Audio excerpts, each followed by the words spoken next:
पहली बात, बड़ी खबर के साथ में ट्रंप ने अपनी नेवी को बड़ा आदेश दिया है। इस समय की बड़ी वॉर ब्रेकिंग बड़ी खबर, आइए आपको बताते हैं। तो यूएस की नौसेना को डोनाल्ड ट्रंप का बड़ा आदेश है। जी हां, बड़ी खबर, डोनाल्ड ट्रंप का आदेश, हॉर्मुज में जहाजों को तबाह करने का यह आदेश है। बारूदी सुरंग बिछाने वाले जहाजों पर बड़ा एक्शन होगा। छोटे बड़े शिप को भी तबाह करने के आदेश दिए जा चुके हैं। तो डोनाल्ड ट्रंप अब समंदर में अपनी ताकत को किस तरह से दिखा रहे हैं, समझिए। यूएस नौसेना को डोनाल्ड ट्रंप का बड़ा आदेश है, हॉर्मुज में जो जहाज नजर आ रहे हैं उन्हें तबाह कर दिया जाए।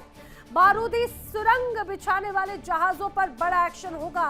डोनाल्ड ट्रंप ने कहा है जो छोटे बड़े शिप हैं उन्हें भी तबाह करने का आदेश ट्रंप की तरफ से सीधा दिया जा चुका है। और ये माना जा सकता है कि डोनाल्ड ट्रंप का ये सीजफायर असल में बड़ा घातक है, क्योंकि अब घेराबंदी सीधे स्ट्रेट ऑफ हॉर्मुज की जा रही है। और जिस रूप में डोनाल्ड ट्रंप ने नौसेना को और भी ज्यादा एक्टिव मोड में लाने की बात कही है, उससे ये तो स्पष्ट हो जाता है कि ये सीजफायर बस यूं ही नहीं बल्कि बड़े खतरे, बड़े तूफान की एक तरह से चेतावनी है। चलिए बढ़ेंगे आगे, बड़ा बात करते हैं अगली बड़ी खबर की। स्ट्रेट ऑफ हॉर्मुज पर डोनाल्ड ट्रंप का बड़ा दावा। स्ट्रेट ऑफ हॉर्मुज पर ट्रंप कर रहे हैं बड़ा दावा। हॉर्मुज स्ट्रेट पर हमारा पूरा नियंत्रण है, डोनाल्ड ट्रंप कह रहे हैं। ईरान को नहीं पता कि आखिर उनका लीडर कौन है। अंदरूनी लड़ाई की वजह से ईरान हार रहा है, डोनाल्ड ट्रंप कह रहे हैं। हमारी मंजूरी के बगैर कोई भी जहाज आ जा नहीं सकता।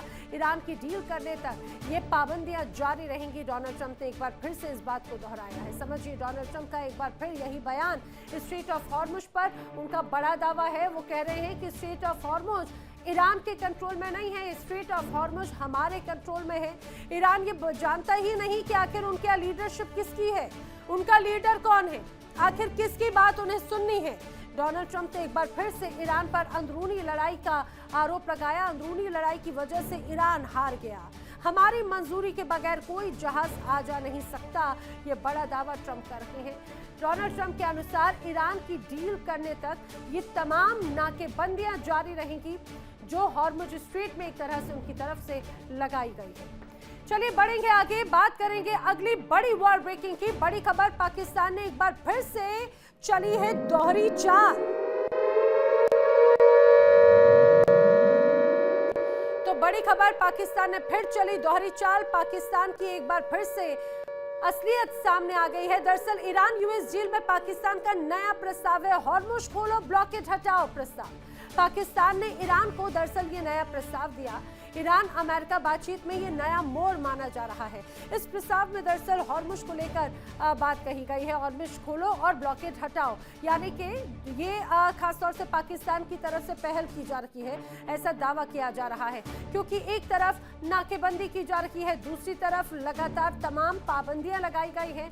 हॉर्मुज पर सीधे सीधे ईरान ने कहा है कि जो भी जहाज यहां से निकलेगा बगैर परमिशन नहीं, और जो निकलेगा उसे टोल तो देना पड़ेगा। लेकिन डोनाल्ड ट्रंप कह रहे हैं कि ईरान की ये मनमर्जी हम चलने नहीं देंगे। अब जिस रूप में हॉर्मुज स्ट्रेट है वहां पर ब्लॉकेट लगाया गया है, और यही वजह है कि अब उसे हटाने को लेकर बातें कही जा रही है। चलिए बढ़ेंगे आगे। ईरान ने अपने हालात के आधार पर अपनी रणनीति तैयार की और पूरी जंग में अपनी विशेष रणनीतियों पर ही एक तरह से वो चलता रहा है। और यही वजह रही कि भले ही ईरान को शुरुआत में कुछ हार का सामना करना पड़ा, लेकिन अब वो भारी पड़ता दिख रहा है।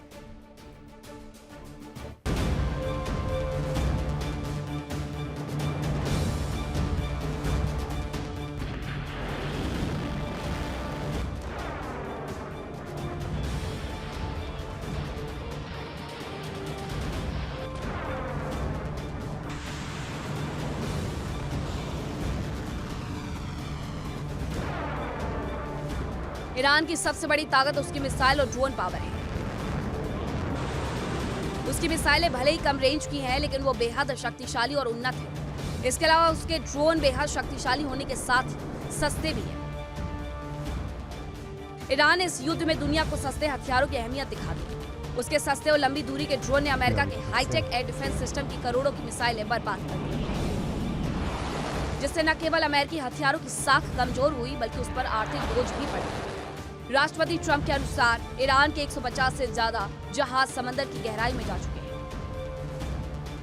अमेरिका लगातार ईरान की नौसेना के खत्म होने का दावा करते रहे। इसके बावजूद ईरान का हॉर्मुज पर नियंत्रण बना हुआ है। IRGC ने समंदर में 2 जहाजों पर कब्जा करने का दावा किया। IRGC ने इस ऑपरेशन की तस्वीरें भी जारी की। इनमें एक बड़े जहाज के करीब ईरान की छोटी स्पीड बोट से जवान पहुंचते दिखे। इनके जरिए ईरान के जवान जहाजों तक पहुंचते हैं और जहाजों पर कब्जा कर लेते हैं। ये वाकया ये बताने के लिए काफी है कि ईरान की छोटी स्पीड बोट्स हॉर्मुज के करीब कितनी तेजी से ऑपरेशन कर सकती है। ईरान के मॉस्किटो फ्लीट में करीब 1500 छोटी स्पीड बोट्स हैं, जो समंदर की उथली लहरों पर उछलते हुए किसी भी जहाज तक पहुंच सकती है या उन पर हमला कर सकती है। खबरों के अनुसार मॉस्किटो फ्लीट की स्पीड बोट्स पर मिसाइलें भी तैनात की गई हैं। इन पर नस्र, कोसार, कादिर और जाफर जैसी मिसाइलें तैनात हैं। इसके अलावा इन बोट्स पर करीब 1000 किलोमीटर रेंज वाली अबू मेहदी मिसाइल भी तैनात की गई। साफ है कि ईरान की ताकत कम भले ही हुई हो, लेकिन अभी भी बरकरार है और ये ताकत हॉर्मुज में दहशत फैलाने के लिए काफी है, क्योंकि ईरान को दहशत फैलाने के लिए केवल एक बार जहाज पर सफल हमला करना होगा, जबकि अमेरिका को अपने दोस्तों को सुरक्षित होने का एहसास कराने के लिए हर जहाज को हर बार और हर हथियार से बचाना होगा। साफ है कि हॉर्मुज को लेकर अमेरिका का टास्क बेहद मुश्किल है। Bureau report, India daily.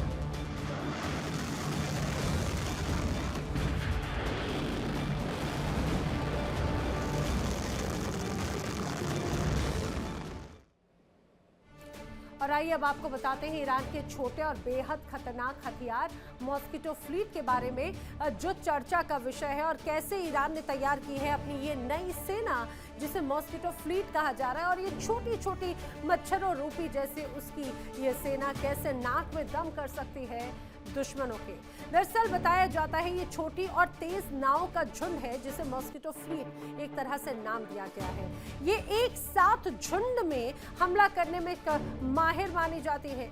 जहाजों के रडार और डिफेंस सिस्टम पर सीधा इनका निशाना होता है। वहीं 50 से करीब 100 नॉटिकल माइल्स की रफ्तार इनकी है। ये मॉस्किटो फ्लीट जिसमें नस्र, कोसार, कादिर, जफार जैसी तमाम मिसाइलें तैनात हैं।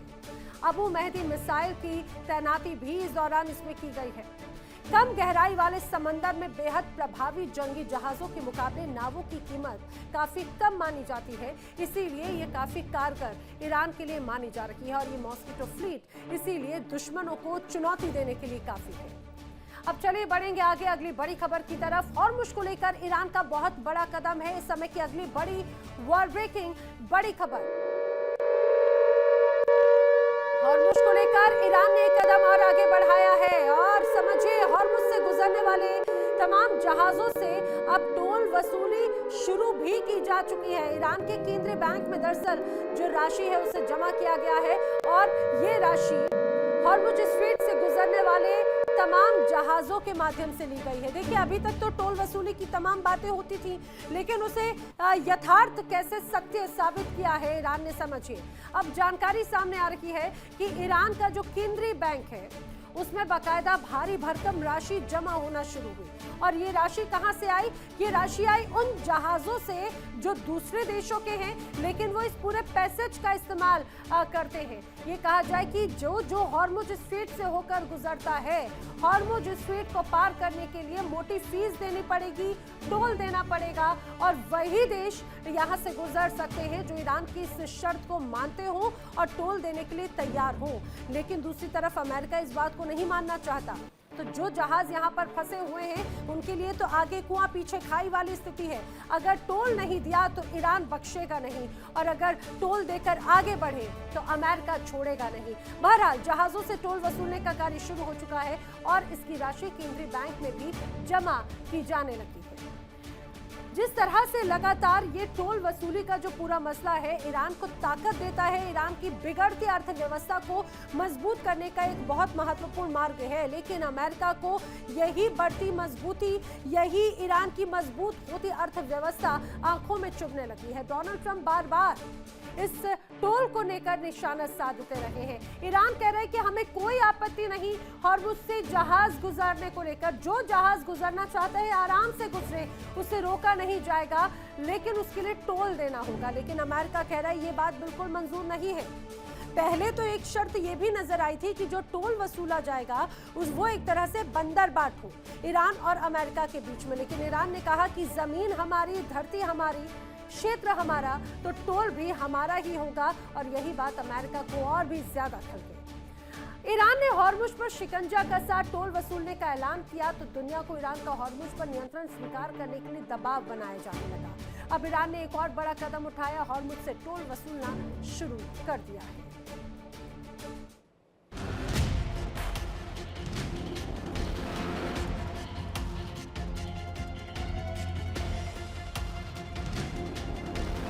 मिडिल ईस्ट में जंग के दौरान हॉर्मुज एक बेहद अहम मुद्दा बन गया है, क्योंकि ईरान यहाँ पर शिकंजा कसकर पूरी दुनिया को टेंशन में डाल रहा है। और अगर ये मुद्दा सुलझाए बिना अमेरिका जंग खत्म करने का ऐलान करता है तो ये उसकी साख पर बड़ा सवाल होगा। और दूसरी ओर अमेरिका हॉर्मुज पर नाकेबंदी कर रहा है। ईरान की ओर से आने और जाने वाले जहाजों को अमेरिकी सेना रोक रही है। इस जंग ने जहां ईरान में भारी तबाही फैलाई, तो वहीं हॉर्मुज से टोल टैक्स वसूलने के नाम पर ईरान को आय का एक स्थायी साधन मिल गया। और ईरान ने अब देश के कानून के मुताबिक आधिकारिक रूप से टोल टैक्स वसूलना भी शुरू कर दिया है। बताया जा रहा है कि ईरान की संसद के प्रस्ताव के मुताबिक जहाजों से टैक्स वसूलना शुरू भी कर दिया गया है और ये राशि ईरान के केंद्रीय बैंक में जमा भी कर दी गई। हालांकि ये राशि कितनी है, इसका खुलासा अभी तक नहीं किया गया। ईरान ने हॉर्मुज पर कंट्रोल के लिए संसद में 12 पॉइंट का एक ड्राफ्ट पेश किया था। इसके मुताबिक इजराइल और उसके करीबी देशों के जहाजों को हॉर्मुज से गुजरने नहीं दिया जाएगा। नियमों का उल्लंघन करने पर जहाजों से जुर्माने के तौर पर 20% माल वसूला जाना है। ईरान की संसद ने हॉर्मुज पर कंट्रोल के लिए 12 पॉइंट का एक विधेयक तैयार किया। इस कानून के जरिए ईरान की सेना अब आधिकारिक रूप से जहाजों से टोल वसूल रही है। ईरानी मीडिया के मुताबिक प्रस्ताव में हॉर्मुज को ईरान का अहम हिस्सा बताया गया है। इसमें कहा गया है कि जिन देशों ने जंग में अमेरिका को नुकसान पहुंचाया, उसके जहाजों को हॉर्मुज से गुजरने की मंजूरी नहीं दी जाएगी। इजराइल के दोस्त देशों को अपने जहाज ले जाने के लिए ईरान की सर्वोच्च परिषद से इजाजत लेनी है। प्रस्ताव में कहा गया है कि अगर जहाज ने हॉर्मुज से गुजरने के दौरान किसी भी नियमों का उल्लंघन किया तो वो उसे तुरंत जब्त करेगी। इसके बाद जहाज को ईरान के बंदरगाह पर ले जाया जाएगा, जहां से उसके 20% सामान को जुर्माने के तौर पर उतार लिया जाएगा और जहाज को जाने दिया जाएगा। फिलहाल टोल टैक्स की वसूली शुरू होने के साथ ही ईरान का अमेरिका के साथ तनाव बढ़ना लाजमी है, क्योंकि अमेरिका टोल टैक्स का विरोध कर रहा है और ईरान को टोल टैक्स देने वाले जहाजों को रोकने का भी ऐलान कर चुका है। Bureau report, India daily. देखिए इंडिया डेली 24/7 अब आपके स्मार्ट टीवी पर। इंडिया डेली मौजूद है सभी डिजिटल प्लेटफॉर्म पर लाइव और लगातार। इंडिया डेली 24/7 हर दिन राष्ट्र को समर्पित।